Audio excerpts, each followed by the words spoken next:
আসসালামু আলাইকুম। আশা করি আপনারা সবাই ভালো আছেন। আপনারা সবাই জানেন যে সাংবাদিক সম্পাদক মাহমুদুর রহমান সাহেব উনি একটি মামলায় জামিন চাইতে গিয়েছিলেন, তারপর উনি কারাগারে আছেন। এই ঘটনা সবাইকে, আপনাদের অনেককে দুঃখ দিয়েছে, কাউকে ক্ষুব্ধ করেছে।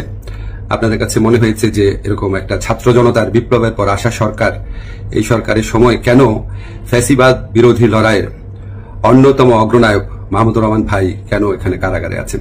তো আমি আপনাদেরকে একটু ব্যাখ্যা করি বিষয়টা। প্রথমেই বলে রাখি, আমি ওনাকে খুবই শ্রদ্ধা করি। এদেশে শেখ হাসিনার যে ফ্যাসিবাদী শাসন ছিল সেটার বিরুদ্ধে যে লড়াইটা আমাদের, সেটা সূচনা করেছিলেন, বুদ্ধিবৃত্তিকভাবে তিনি সূচনা করেছিলেন, এবং এই জন্য ওনাকে প্রচন্ড নিপীড়ন নির্যাতন ভোগ করতে হয়েছে, যেটার সাথে মানে কোনো কিছু তুলনা হয় না আর কি। তো উনাকে একটা অবিশ্বাস্য একটা চরম ভুয়া মামলায় ওনাকে ফ্যাসিস্ট শেখ হাসিনা সরকার ওনাকে শাস্তি দিয়েছিল। ট্রায়াল ইন অ্যাবসেন্সিয়া হয়েছিল, ওনার অবর্তমানে শাস্তি দিয়েছিল।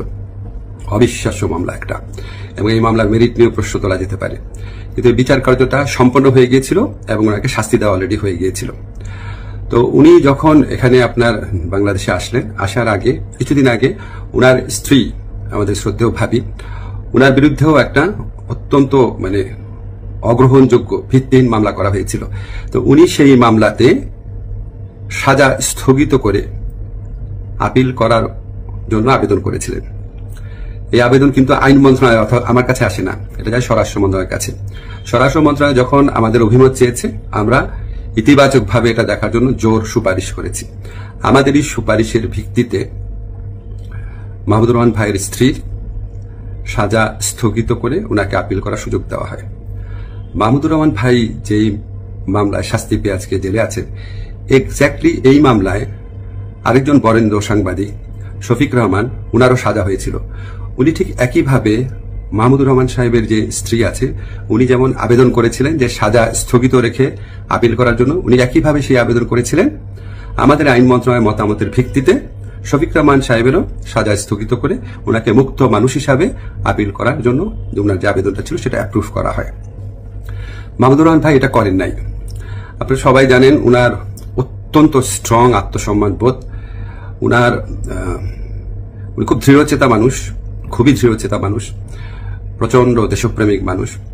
হয়তো উনার এই সমস্ত ব্যক্তিত্বের কারণে উনি মনে করেছেন উনি কোনো সাজা স্থগিতের আবেদন করবেন না, বা হয়তো যে কোনো কারণে হোক আমি জানি না, উনি সাজা স্থগিত রেখে মুক্ত মানুষ হিসাবে আপিল করার কোনো আবেদন করেন নাই। ফলে এটা করার কোন রকম স্কোপ কোন মন্ত্রণালয়ের, কোন সরকারের ছিল না।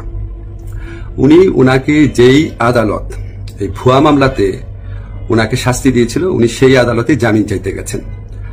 আমাদের ফৌজদারি কার্যবিধিতে আছে, যদি কোনো আদালত কাউকে 1 বছরের বেশি শাস্তি দেয়, ফৌজদারি মামলা যদি 1 বছরের বেশি শাস্তি দেয়, তাহলে সেই আদালত দোষী সাব্যস্ত ব্যক্তিকে জামিন দিতে পারবে না, জাস্ট পারবে না, কোনো স্কোপ নাই। কিন্তু তার চেয়ে যে বড় আদালত অর্থাৎ মহানগর দায়রা জজের আদালত, সেখানে যদি পরে আবেদন করা হয় তাহলে সেই আদালত জামিন দিতে পারবে। মাহমুদুর রহমান ভাইয়ের আইনজীবী যাতে মহানগর দায়রা জজের কোর্টে জামিনের আবেদন করতে পারেন, সেই জন্য রায় যেদিন হয়েছে ঠিক সেদিনই অত্যন্ত দ্রুততার সাথে উনাকে সকল কাগজপত্র, রায় আদেশের কপি সহ পৌঁছে দেওয়া হয়েছে। আজকে আমি যখন আপনাদের সাথে কথা বলছি, আজকে হচ্ছে বুধবার, উনি যে কোনো কারণেই হোক উনি জামিনের আবেদন এখনো করেন নাই। জামিনের আবেদনটা করলে ওই আদালতের জামিন দেওয়ার এখতিয়ার আছে এবং উনার জামিন পাওয়ার পথ প্রশস্ত হবে।